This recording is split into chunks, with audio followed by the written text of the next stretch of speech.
শ্বশুরমশাইকে এই রান্নাটা খাইয়ে যখন জিজ্ঞেস করলো এটা কি রান্না করেছো, আমি বললাম ডিম। বলছে সে তো আমি দেখতেই পাচ্ছি, রেসিপিটার নাম কি? তখন আমি চটজলদি বললাম দেশি স্টাইলের ডিমের কারি। তো দেখো কিভাবে বানালাম। ডিমগুলো ভালো করে সেদ্ধ করে হাফ হাফ করে কেটে নিলাম, একটুখানি ময়দা, হলুদ গুঁড়ো, নুন আর লাল লঙ্কার গুঁড়ো দিয়ে ম্যারিনেট করে তারপরে সর্ষের তেলের মধ্যে বেশ এপিট ওপিট করে ভেজে নিলাম। তারপরে আর একটু তেল অ্যাড করে রসুন আর আদা থেতো করে দিয়েছিলাম, সাথে পেঁয়াজ কুচানো আর টমেটো কুচানো।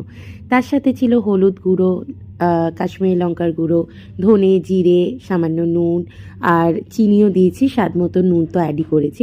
তার সাথে কাঁচা লঙ্কা কুচানো দিয়ে ভালো করে একদম লাল লাল করে মশলা কষিয়ে নিয়ে তারপরে ডিমগুলো দিয়ে উষ্ণ গরম জল দিয়ে দিলাম।